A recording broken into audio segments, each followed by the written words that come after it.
အဲ့ဒီလိုပဲနော်ဟောဒီမှာဂျာမနီနိုင်ငံရဲ့တမိုင်းဟူသိရင်းနဲ့ဆိုတော့ကိုဂျာမနီကဘယ်လောက်လဲ43အဲ့တော့အင်ဂျာပြင်ဆိုတာအဲ့ဒါပြောတာ4နေ4344အဲ့တော့ကို43ဆိုအဲ့ဒါဘယ်သူနိုင်ငံရဲ့တမိုင်းဖြစ်သွားလဲဆိုတော့ဂျာမနီနိုင်ငံရဲ့တမိုင်းကဲကျွန်တော်မေးပြီပြည်သစ်နိုင်ငံရဲ့တမိုင်းကဲကိုဖြေကြည့်ကဲဖြေလို့ပြီးသွားပြီဆိုတော့ကဲအဖြေတိုက်ကြရအောင်အဲ့တော့တမိုင်းဆိုတာဗာလေဟဲ့ကိုပြည်သစ်ကဗာလေဟဲ့လေးလေးကိုလေးလေးဒီဘာဖြစ်သွားလဲဆိုပြည်သစ်နိုင်ငံရဲ့တမိုင်းအဲ့တော့ဆိုလိုတာကဗာလေဆို how to construct the Jewish decimal classification number အဲ့ဒီနည်းတွေနဲ့သူကလောက်သွားတယ်အဲ့တော့ကဘာပေါ်မှာရှိသမျှနိုင်ငံတိုင်းရဲ့သမိုင်းတွေကိုကျွန်တော်ပြောတော့မလဲ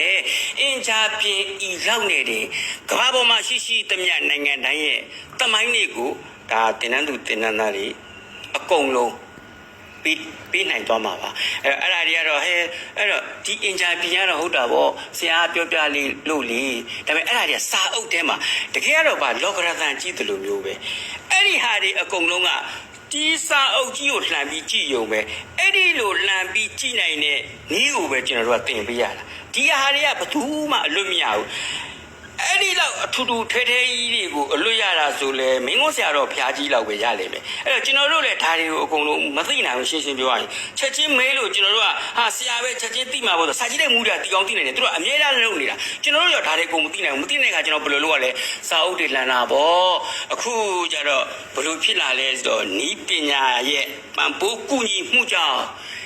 ကျွန်တော်တို့ကလက်ကလေးတွေနဲ့နှိပ်ပြီးအန်တာခောက်လိုက်တာနဲ့မိမိလိုချင်တဲ့ class number တွေ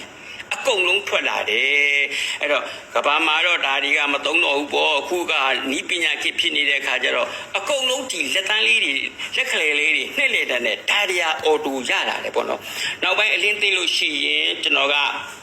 အဲ့ဒါလေးတွေကိုလည်းပေးပါမယ်ပေါ့နော်အခုဆက်ပြီးတော့ကျွန်တော်ပြောလိုက်ပါဦးမယ်ဘယ်နှနာရှိသွားပြီလဲဆိုတော့ကျွန်တော်ကသိလားတနာရီပဲပြောမှာနောက်ပြီးတော့10နာရီထိုးတာနဲ့ကျွန်တော်တန်းပြီးတော့ပြောမယ်ဒီကဏ္ဍကကျတော့နည်းနည်းလေးသူကပရမဘိုင်းမှာကျွန်တော်ပြောတဲ့ဟာတွေကဒီ concept နဲ့သူ့ရဲ့အတူကောက်ကလေးတွေသိတယ်ဆိုရင်ဒါဒုတိယနေ့ကျရင်တော်တော်တွေ့သွားပါလိမ့်မယ်အခုလောလောဆယ်တော့ကျွန်တော်တို့တင်တဲ့အခါကျတော့ပေါ့နော်ဒါပြင်းစရာကောင်းတယ်ဘာသာရက်ကပြင်းစရာကောင်းဝင်မယ်လေ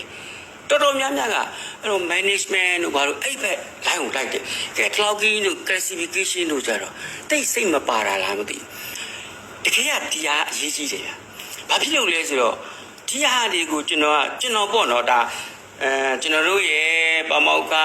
ဌာနမှုအငိမ့်စာဆရာကြီးဦးသိန်းလွင်ပေါ့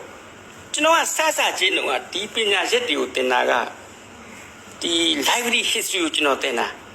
ဘာဖြစ်လို့လဲဆိုတော့ကျွန်တော် library history ကိုဝါသနာပါတယ်အဲ့တော့တမိုင်းဆိုရင်လည်းသူက minor ဆိုပြီးတော့တိတ်ပြီးတော့ဝါမဖြစ်ပြီကျွန်တော်ကဘာဖြစ်လို့လဲမသိအဲ့ဒါတော်တော်ဝါသနာပါတယ်ကျွန်တော်ဌာနကိုရောက်တဲ့အခါကျတော့ဆရာကြီးဦးသိန်းလွင်ကနေပြီးတော့ဇော်အောင်ထွန်းမင်းသားတင်ကွာဆိုကျွန်တော်ဝါသနာပါတဲ့ဟာတင်တာကျွန်တော်ပြောတယ်ဗျာအဲ့တော့ကျွန်တော်ကခုနကပြောလို့ပေါ့တင်နန်းတက်စင်ကာလတုန်းကလည်းအဲ့ဒီ library history နဲ့ပတ်သက်တဲ့ assignment တွေကျွန်တော်ပြီးတော့အဲ့ဒါကိုကျွန်တော်လုပ်တယ်လုံးနဲ့ကျမ်းပြုတော့လဲကျွန်တော်ကအဲ့ဒီဟာတွေကိုပဲကျွန်တော်ပြုတယ်အဲ့လိုပြီးတော့ကျွန်တော်ရဲ့ by product ပေါ့နော်အာသာဟိုဟာပေါ့ဘယ်လို form လဲဆိုတော့ဟိုဘေးထွက်မမျော်မှန်းထားပဲနဲ့အဲ့ဒီကောင်ကကျွန်တော်ကျမ်းစာပြီးစုရခဲ့တယ်ဒါကခုနကပြောလို့ပေါ့နော်ကိုကဘာမှတော့မဟုတ်ပြီမဲ့လို့ကျွန်တော်ရဲ့သဘောတဘာဝကပညာရဲ့တခုကိုလေ့လာတဲ့အခါကျတော့ဒါကိုကျွန်တော်ကနည်းလေးဝါသနာပါတာတကြောင်ပေါ့ထိတ်ဆုံးတိမဟုတ်ဘူးဆိုရင်တောင်မှအလဲလက်မကတဲ့စူးစမ်းအထောက်မှုကကျွန်တော်မှရှိတယ်အဲ့ဒါဆရာကြီးဦးတင်မောင်လွင်အဲ့ဒီက library history ကိုသင်နေတာဆရာကြီးကပေးလိုက်တာပဲကျွန်တော်ဒါပေမဲ့ तू ကပေးလိုက်တဲ့ဟာလေးတွေကိုကျွန်တော်ကတစိုက်မမဲ့နဲ့အဲ့တော့ပြောပြရအောင်မယ်အဲ့တော့ assignment ပြီးတော့အကုန်လုံးကဗလာစာအုပ်အလဲကောင်ကစာရွက်ကိုဖြုတ်ပြီးတော့ရေးကြတယ်ကျွန်တော်အဲ့ဒါလိုမလုပ်ဘူးနော်ကျွန်တော်ကတန်းပေပါလေးသဘောမျိုးနဲ့